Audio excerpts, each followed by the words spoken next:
right?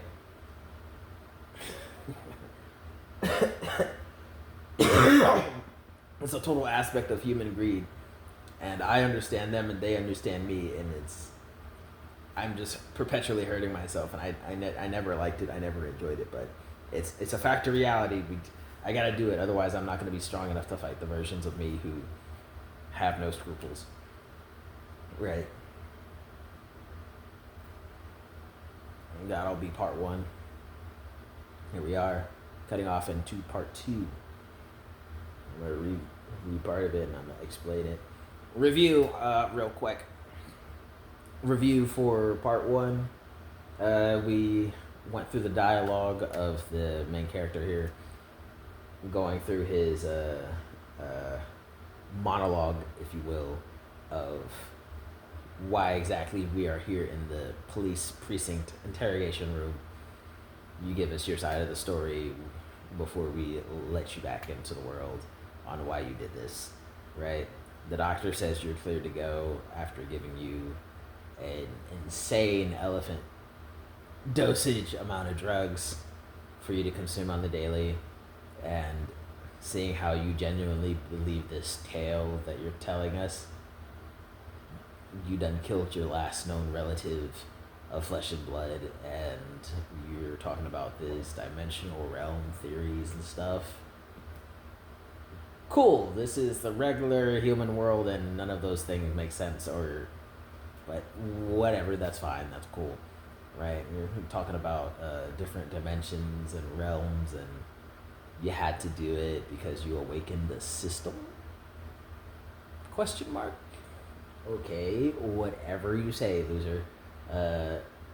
That is why you're in the loony bin. I see why you were there. You're using this to justify the murder of your sibling, identical twin. That's fine. Whatever. Do you have any intentions? No, you were forced into doing this because you had to hurt yourself for the sake of the whole planet. Yes, we so greatly appreciate that. Are you going to do it anymore? No, because he's already dead. That's all we needed to hear. We'll give you the pass to go. We're going to review all the footage of when you were stuck in the loony bin because it's a formality with the police we gotta do. But we are gonna let you go. Here's your items back. Check in with the doctor, and then let's go down and review this footage. And that's where we are now. The guy gave his testimony, which is a whole bunch of foreshadowing, if I'm being entirely honest with you. The guy gave his testimony about why he is here talking to police in the first place, going on this whole soliloquy to explain how it is he wound up here in front of the police. And going forward, we have the police like, it's time to review the footage and get the hell on so we can close this case and move on to real problems that plague our society, right?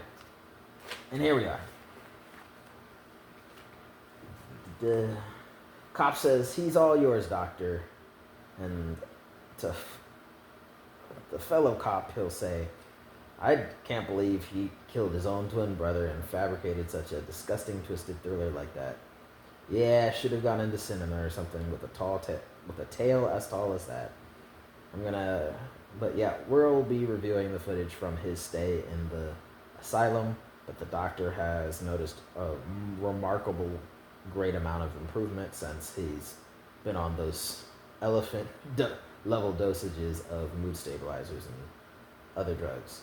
He genuinely believes his story he's pitching us, but since he's on the prescribed drugs, he'll never muster the strength to actually hurt anyone else, let alone if we're led to believe everything he says and believes. He genuinely has basically killed off everyone of a threat, because everyone who kind of looks like him is already dead at his hands.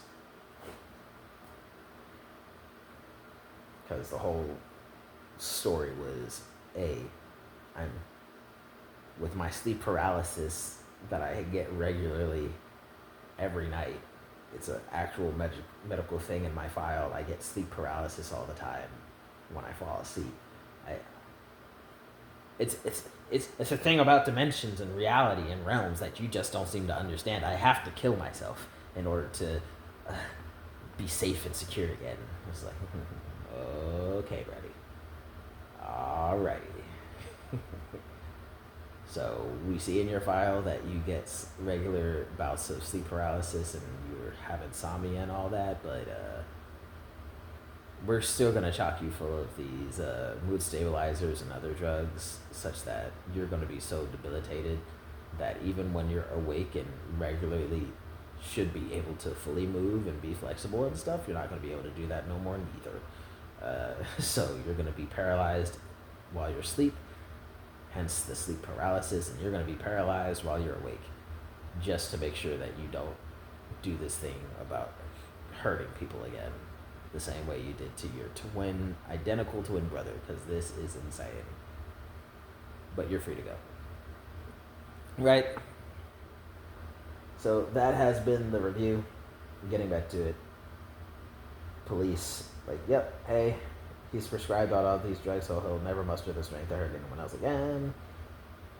Can't hardly believe he did it to his twin brother. Let's go ahead and review the security footage of his stay. All expenses paid trip to the window.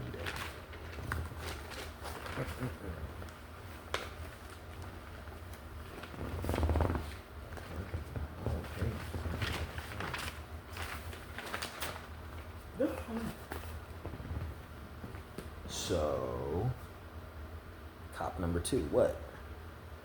That means easy night. It means donuts and Z's.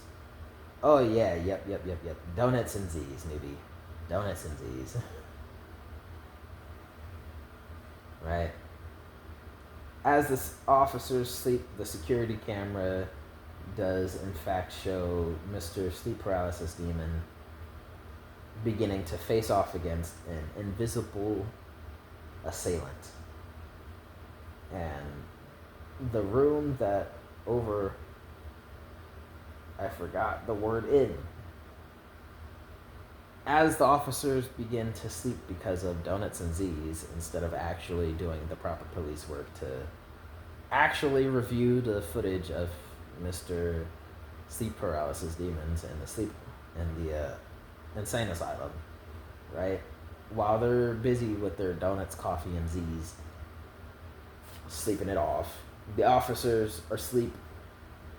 The security camera does in fact reveal that Mr. Sleep Paralysis Demon over here is indeed facing off against an unseen, invisible assailant in the room that is very much overpowering him easily at that. Currently, he's being overpowered without that spiritual weapon he said he got and went and bought with all the money he was worth. Right? That weapon that's currently over there in lockup in the evidence locker, and will be by now was returned to him already. Right? He's clearly being overpowered before the actual person in the asylum outfit is turned into bursting stardust pixels that congregate on the figure of the invisible entity who has a clearly monster vigil in tandem with many monster-esque appendages and other apparatus coming from their form. All in stardust, mind you. The no longer invisible being stretches out and contorts itself after the fight like a few well-known cool-down exercises, and then swipes along the hologram panel in the air that before it flickers through a few notably different forms before settling on a form that is identical to that of the patient who was consigned to the asylum's care.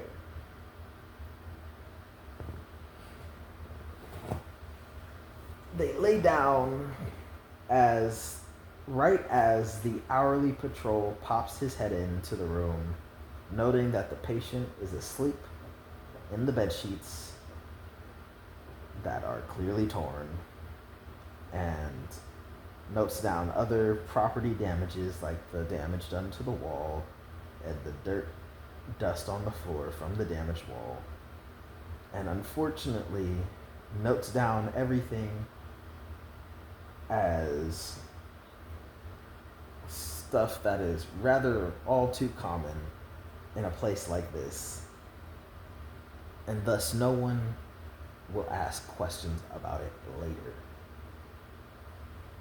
The camera in a cinematic way, of course, right? The camera's going to, if this was being filmed or animated cinematically, the camera would pan from the asylum monitoring screen with all the police sitting there asleep. It would kind of pan and transition into this image of following the person, the entity that shapeshifted basically into this person who was supposed to be the asylum prisoner. It's going to shift from the asylum security footage to the guy holding the spiritual weapon after getting out of evidence lockup and walking down the street with a little pep in his step, whistling, because he just evaded the police and got away with potentially a literal cross-dimensional murder. Right? It's like, what in the world? Right? So the camera transitions to the real identical Quinn as the heinous doppelganger from the next door dimension monologues about the powers of differences between dimensions as interesting things deserving of all the research, attention, and fascination one could ever muster.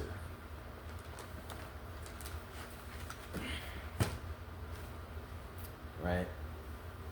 So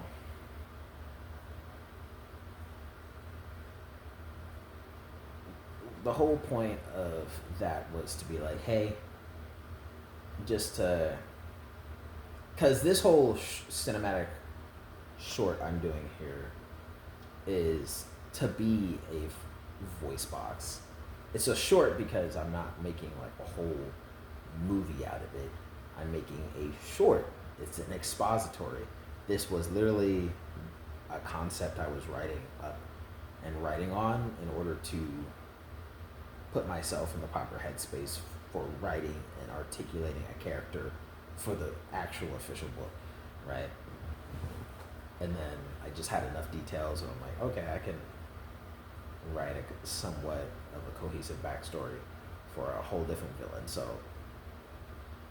I went from like, hey, he's in prison to he's out of prison. This guy's monologuing and we're going to get to the actual twin who isn't dead, right? So I foreshadowed that, and that's the whole arch of the part 2 there. Part 2 here. Like, the actual twin isn't dead. It is, and there's this whole dynamic of being done because, excuse me, there is this whole aspect of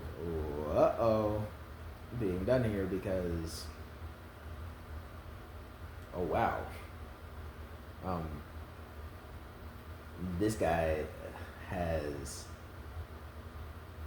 unironically done a lot of other things, right? we have the actual twin who was doing things and is not dead. So in this world there is, I digress so much, let me stop. In this world there, okay, minute 30, this will be video part 3. I was just staring off into space for a bit there. So minute 30, part 3 of the Sleep Paralysis Demon video. Welcome to the Realm of Millenia as I delve into part 3 of the Sleep Paralysis Demons. Right. Part 1, it was the character